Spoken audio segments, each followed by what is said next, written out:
ইমানকে চিঞৰ বাখৰ কৰি নিজকে গালি পাৰি থাকিবলৈ তোৰ হৈছে কি কিয় ৰহমত পিতাৰ হৈছে কিয় ঐ তাক কি সুধিছ হা মোক সোধ তই কি কৈছিলি তই নিজকে গালি পাৰিছো হা এই নৰোত্তম বৰবৰুৱাক গালি পৰাৰ তাকত কাৰো হোৱা নাই সেয়ে মই নিজকে গালি পাৰিম তেনেহ'লে মোক কুকুৰৰ পুতেক বুলি মাতিলি যে সকলোৱেতো তোকেই মোৰ দেউতা বুলি জানে সেইটোৱেইতো মোৰ দুখ হেৰ সূতাকণীয়া নতুন টায়াৰ কিনিম বুলি নি ৰিচল টায়াৰ লগাই একো ডাঙৰ কথা হোৱা নাই দে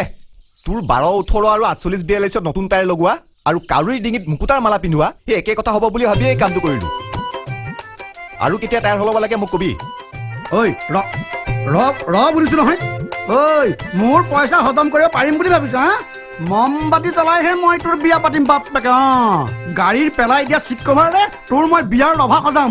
যেনেকে হ'লেও মই মোৰ পইচা উচল কৰিয়ে এৰিম কৈ দিছো দেউতা টায়াৰ চুপ দিগন্ত তাক আকৌ কি বুজোৱাৰ কথা কৈছে খুৰাদেউ নহয় সি এই গান বাজনাবোৰত লাগি ফুৰিলে হ'বনে সৰু সুৰা কিবা এটা কৰিলে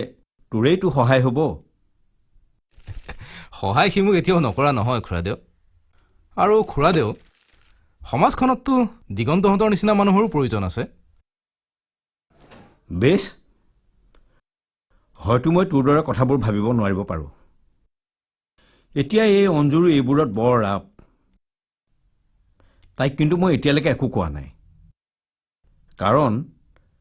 তাইক এইখন ঘৰৰ পৰা বিদায় দিব পাৰিলেই মোৰ দায়িত্ব শেষ সঁচা কথা ক'বলৈ গ'লে নিজৰ ছোৱালী হ'লেও মই তাইক সঞ্জীৱৰ দ্বাৰা ভাবিব নোৱাৰোঁ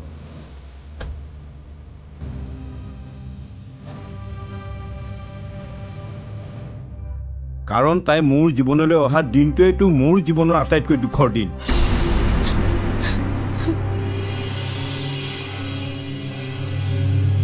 তই আচৰিত হৈছ কিন্তু মই কেনেকৈ পাহৰোঁ যে সেই দিনটোতে মই তহঁতৰ খুৰীয়াৰক হেৰুৱাইছিলোঁ